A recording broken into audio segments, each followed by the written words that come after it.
Morning once again, everybody. For those who just joined, my name is Jeremy Nickel. I am 33 on the Investor Relations team. We're just giving people a minute or two here to join, but we'd ask that you ensure your name here on Zoom matches that unit here on your shareholder certificate, just so we can ensure that your vote is properly counted. Thank you, and we will get started shortly. All right, I think given that it's a couple of minutes after 9:30, we'll kick off today's and the 2026 AGM, Annual General Meeting for E3 Lithium. Good morning, everybody, and thank you for joining today's AGM. It's a pleasure to be with you all here today. First of all, I'd like to introduce the E3 team that are in the room today. So first of all, a new entrant to the company, Tom Gear, to my right, your left, our Chief Operating Officer. Brian Newmarch joined last year as our Chief Financial Officer. We've got Jeremy Nickel, who you just met. We've got Sarfraz Samani, our Director of Capital Markets, does all the hard lifting on this stuff. And then we've got Gina playing our Controller, who does all of the back-end lifting on the accounting and the administration of the AGM as well. It's been a big lift on her part. So thanks to the team for taking the time to join us today. We'll begin today's meeting with the formality and the official business of the shareholder meeting, after which we'll have a short presentation and address any questions. So please hold any questions after the formal meeting. And with that, I would like to begin today's meeting. And so I will call today's meeting to order. My name is Chris Ormos. I'm the Chair and CEO of E3 Lithium, and I'll be chairing the Annual General Meeting today. The first order of business is to appoint the Secretary for this meeting. I appoint Rory Dedino, our Senior Legal Counsel, as Secretary of the meeting. With the consent of the meeting, I would pass the conduct of the meeting formalities to Mr. Dedino. Are there any objections? Thank you. Over to you, Rory. Thank you, Chris. The first item of business is the appointment of the scrutineer for this meeting, Paul Bedard of Odyssey Trust Company, Registrar and Transfer Agent for the shares of the company, is present, and I appoint him as scrutineer. If anyone hasn't registered with the scrutineer, would you please do so? I understand that we are making sure that all the names match on the certificate, so hopefully those of you who haven't changed your names on the Zoom handle have done so. Notice calling this meeting and all proxy-related material were mailed to the shareholders in accordance with the requirements of the bylaws of the corporation and the Business Corporations Act, Alberta. I have an affidavit of mailing of Ivana Farkas of Odyssey Trust Company confirming the mailing of the proxy-related material on May 15, 2026, which is available for inspection by any shareholder. In light of this, I will dispense with calling for the reading of the notice and will file the declaration of mailing with the minutes of this meeting. The scrutineer is advised that no proposed resolutions have had more than 25% of the votes cast against them, and accordingly, unless a poll is requested, all voting at this meeting will be conducted by a show of hands. And for those on Zoom, you can raise your hand on the Zoom, or those present in person or represented by proxy, or a verbal poll of those present via Zoom. I have the preliminary written report on attendance, which states that there are 35 shareholders represented by proxy, holding 12,197,772 shares. So we have quorum. The bylaws of the corporation dictate that a quorum shall be at least two persons present in person, each being a shareholder entitled to vote at the meeting or a duly appointed proxy or representative of an absent shareholder, and representing in aggregate not less than 5% of the outstanding shares of the corporation carrying voting rights at the meeting. The notice of meeting having been given as required by the bylaws and the Business Corporations Act, Alberta, and a quorum being present, I declare this meeting to be duly called and constituted for the transaction of business. The first resolution to be passed is the approval of the minutes of the last annual general meeting of the corporation held on July 2nd, 2025, which have been reviewed for accuracy by the chairman of the meeting. I will now table those minutes. Unless the shareholder wishes to have last year's minutes read, we will dispense with the reading of such minutes, and the minutes will be taken as read and approved and adopted as presented. The next item of business is to receive the financial statements of the corporation for the financial year ended December 31, 2025, together with the auditor's report thereon. May I have a motion that the reading of the financial statements be dispensed with? I so move. Is there any discussion or questions submitted from any registered shareholder or proxy holder? If not, I ask for a vote on the motion by a show of hands. Will all those in favor raise their right hand? Mark would raise their hand on Zoom or say yay. All in favor. Will those opposed raise their right hand or say nay? I declare the motion carried. The next item of business is the appointment of the corporation's auditor for the ensuing year. Management of the corporation recommends that MNP LLP, Chartered Professional Accountants, be appointed as auditors for the corporation. May I have a motion appointing the corporation's auditor for the ensuing year?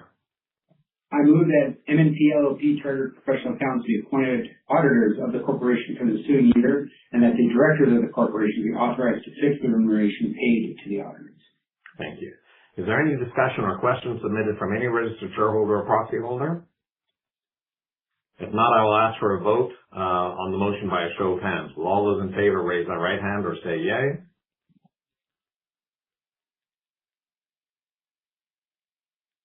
Thank you. Will all those opposed raise their right hand or say nay? I declare the motion carried and MNP LLP Chartered Professional Accountants be appointed as auditor for the corporation for the ensuing year, and that the directors be authorized to fix the remuneration to be paid to the auditors. The next item of business is to fix the number of directors. May I have a motion that the number of directors of the corporation be set at 5? I move the number of directors to be elected at this meeting be fixed to 5. Is there any discussion or questions submitted from any registered shareholder or proxy holder? If not, I ask for a vote on the motion by a show of hands. Will all those in favor raise their right hand or say yay? Thank you. Will all those opposed raise their right hand or say nay? I declare the motion carried and the number of directors be set at 5. The next item of business is the election of directors for the ensuing year. There are 5 directors' positions to be filled. Management has nominated Christopher Dornbus, Alexandra Catalan, Kevin Sassions, Sonia Savage, and Tina Kraft for election as directors for the ensuing year. All 5 nominees are presently directors of the corporation as stated in the information circular dated May 4th, 2026 that was sent to shareholders. 5 persons have been nominated to fill the directors' positions. A motion that the 5 persons nominated as a single resolution be declared elected would be in order. Therefore, I would just first ask for a motion that the shareholders authorize the election of the 5 nominees by a single resolution. Is there a motion to that effect? I so move. Any discussion? If not, I will ask for a vote on the motion by a show of hands. Will all those in favor raise their right hand and say yay? Will all those opposed raise their right hand or say nay? I declare the motion carried and we will nominate 5 directors by single resolution.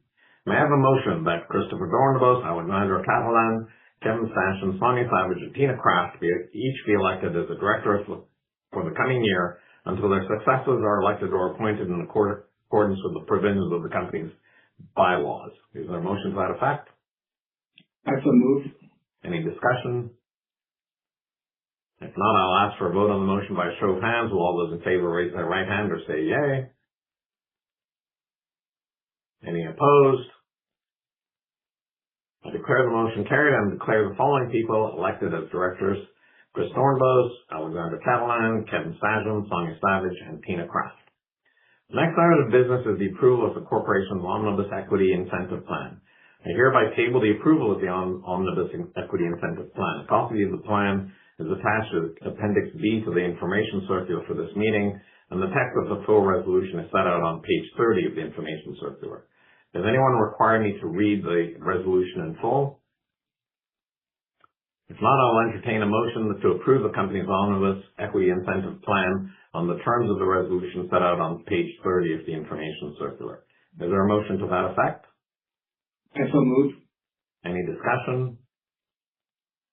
If not, I'll ask for a vote on the motion by a show of hands. Will all those in favor raise their right hand and say yay or say yay? Thank you. Will all those opposed raise their right hand or say nay? Thank you. I declare the motion carried by ordinary resolution. The next item of business is the grant of options to insiders under the plan. We require the approval of disinterested shareholders of the corporation, authorizing the grant of awards under the Omnibus Plan to insiders of the corporation as a group, pursuant to which the aggregate number of common shares of the corporation which may be issued may exceed 10% of the number of common shares issued and outstanding, which is the insider limitation. The text of the full resolution is set out on page 31 of the information circular. Does anyone, shareholder, require me to read the resolution in full? If not, I entertain the motion to approve the corporation's insider limitation. On the terms of the resolution set out on page 31 of the information circular, to be voted on by disinterested shareholders only. The scrutineers advised that 1,958,256 common shares represented in person or by proxy are held by insiders or their associates or affiliates, and accordingly will be excluded from voting. May I have a motion? I so move. Is there any discussions or questions that have been submitted from any registered shareholder or proxy holder? Not, I ask for a vote on the motion by show of hands. Will all those in favor raise their right hand or say yay? Thank you. Will all those opposed raise their right hand or say nay? I declare the motion carried by ordinary resolution. We have now conducted the formal business of the meeting. If there's any other matter or shareholder wishes to raise, for which notice is not required, all the business of the meeting has been concluded. I'll entertain a motion that the meeting is concluded. I move this meeting be terminated. Any discussion? If not, I ask for a vote on the motion by a show of hands. Will all those in favor raise their right hand or say yay? Thank you. Any opposed? Or say nay? Thank you. I'd like to thank all of you for participating in our meeting today, and now we'll pass the conduct of the meeting back to Chris.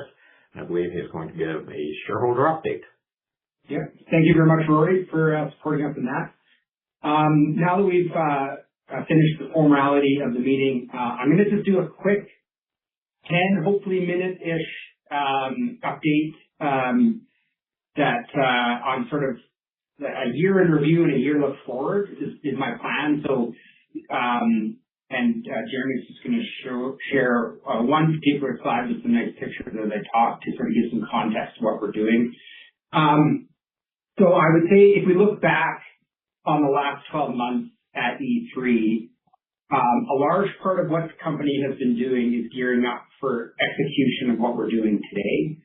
And to give some context to that, since our last AGM, and looking back to what the company's main success factor has been in the last, say, 24 months, is that we published a pre-feasibility study 2 years ago. And we took the design for the direct extraction to carbonation part of the system that we designed through the pre-feasibility study, and we scaled it down.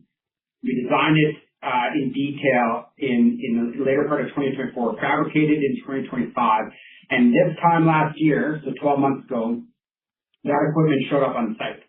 And just to give you guys a reference, that's what the slide on the bottom right, that's what we bought, and that's what we designed internally. And so there's 4 skids there that take brine from the aquifer and take it all the way to a high concentrated lithium chloride, and then we carbonate that into a battery lithium carbonate.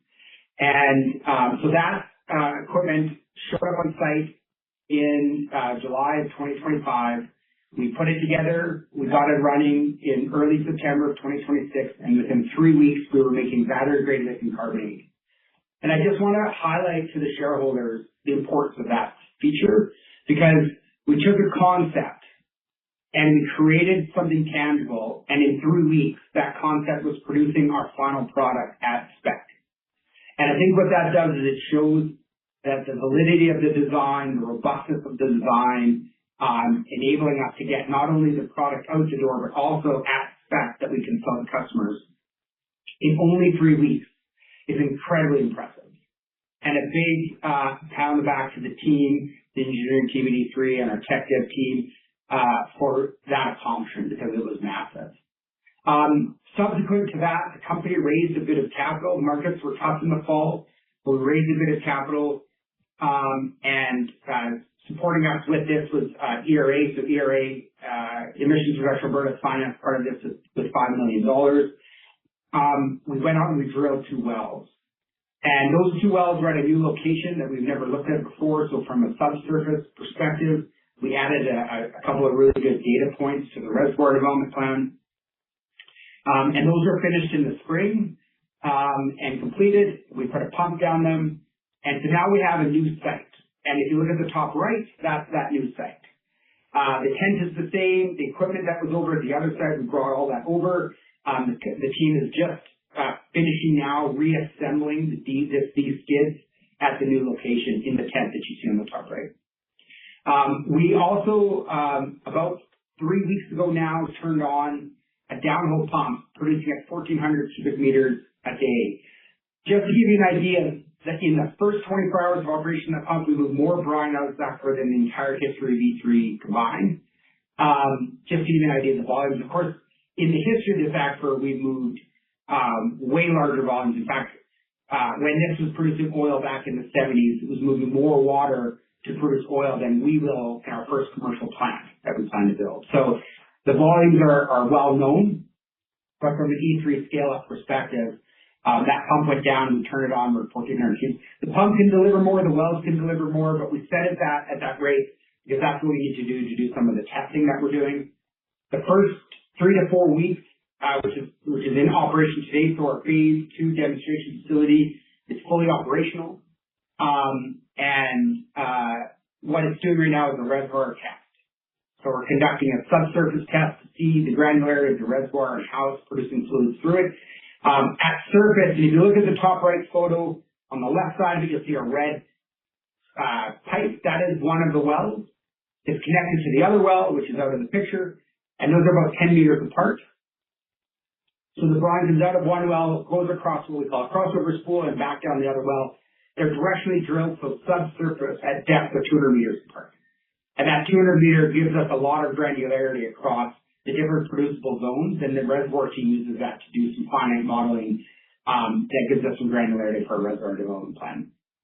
I'll come back to the reservoir development plan in a second here. Finishing up 2025, 2026, the last 12 months, we submitted our commercial licenses. We also got a commercial license. So we got a Directive 56 facility license for the demonstration facility you see on the top right. That was granted in, I think, September last year. We got that license. That is the first license ever given by the Alberta government, the Alberta Energy Regulator, for a lithium-specific facility. Now, the directive that we applied under is still the same directive as this was an oil and gas facility, but first one issued for lithium. In January, we submitted our commercial application for the same license. So Directive 56 license application for a facility. Obviously, the commercial facility is going to be quite a bit larger. It was paired with an EP application. So we are not federally regulated. We don't require a federal EIA on this project, but we do require a baseline environmental study, of course. So that was submitted in November, and a license submitted in January. That's currently under application today. The other big lift in that regard has been we've been out in the community in force over the last 2.5 years, but obviously with an active permit application under review, we've been on the community quite a bit in the last little while. Supporting the community, we bought some cows from the 4-H clubs in the area. We're participating in high schools in small ways. We're out in regular conversations with our neighbors and our stakeholders in the area. So that's been a big lift for the team as well. And the other big piece is that we've launched the engineering for the commercial facility post pre-feed. So the feed section of engineering is underway. We focused the first part on power because power is going to be the longest lead item that we're going to have to buy. So we focused the first engineering on the power. That's wrapping up, and then we're also launching feed on the rest of the plant, which has all been put out in detail. A couple of weeks ago, we put a good detailed announcement on that if you want to read more on that. And then the last big thing that happened in the last 12 months is the Global Partnership Initiative grant through NRCan.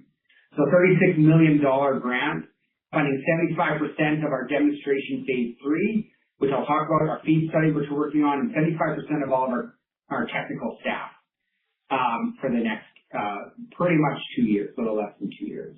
That grant is retroactive to April 1, so all of our expenditures starting April 1 are expensed against that. So a huge opportunity for E3 to really move the needle on this project. Considering all of that financing, we can just put our heads down and get work done. So looking at what that means for the next 12 months, phase 2 of the demonstration facility is operating today. In July, we'll start building out phase 3. That includes starting with the operation of the skids that are already on site, so we'll start operating those. We'll also start building out a single module, commercial module. So that procurement of that equipment started. Well, as we take delivery of it through the summer and the fall, we'll be putting that together, and we hope to have that running by the end of the year. And that is a 100-ton equivalent system. And it's a demonstration unit, but it's one commercial module. In a commercial plant, there'll be 120 of those modules, so it's 1 to 120 scale of a commercial in the whole plant, and the module itself is 1 to 1 scale. It's hugely important for us because the other big thing we're launching in force right now with our commercial initiatives, we're all over the world today talking to potential strategic and off-takers. One of the big catalysts for them is to see that demonstration facility operate at that scale. And so getting that done as quickly as we can is a huge goal for the company. While that's all operating, obviously, our engineering work will continue, and we hope to have our feed done through the end of this year and early next, and then we'll produce the public version of that, which is the NI 4301 feasibility study, which will be published and available to the public in due course after the feed is done. So sometime in the first half, probably the first part of next year. Our goal right now is to be shovel ready before the next 12 months. Shovel ready for us means the permits, the engineering complete, the demo complete, and our first initial commercial agreement complete. So that's our goal for the next 12 months. It's an aggressive goal. We're scaling up the team right now, obviously supported through GPI and Enercan. We're currently about 44 employees on staff. We'll be probably 60 by the end of the year. That includes operations staff. We're hiring a couple of full-time operators who will operate the demonstration facility, and then the goal is to move those to the commercial plant so we have expertise in operating a commercial plant. These operators we're aiming to hire locally from our local workforce. This is a project located near the town of Upheld in Alberta, and we want to support the local community in that area. A lot of our shareholders are actually also in the community in that area. And so hiring as many local operators as we possibly can with the right skill set is a huge goal of us. And we've got job posting out right now for a general call for operators in local communities as well. So that's the big list that we have. We do have a couple minutes for questions. We can open it up to a couple of questions before we close the meeting. If you do have a question, we just ask that you raise your hand and we can unmute you to ask. Yeah, raise your virtual hand. Zoom hand. All right. Well, without any questions, I really appreciate all of your collective support in getting it through to this point. We've got a big 12 months ahead of us, a lot of major catalysts. When you look at the catalysts that have created a lot of value in our peers, those catalysts are the ones that are in front of us today. So we have a very exciting ride in the next 12 months and beyond, obviously, but the next 12 months are very, very big for this company from a de-risking and value perspective. So we appreciate all of that, and we'll see you again next year. Thanks, everyone. Thanks, guys.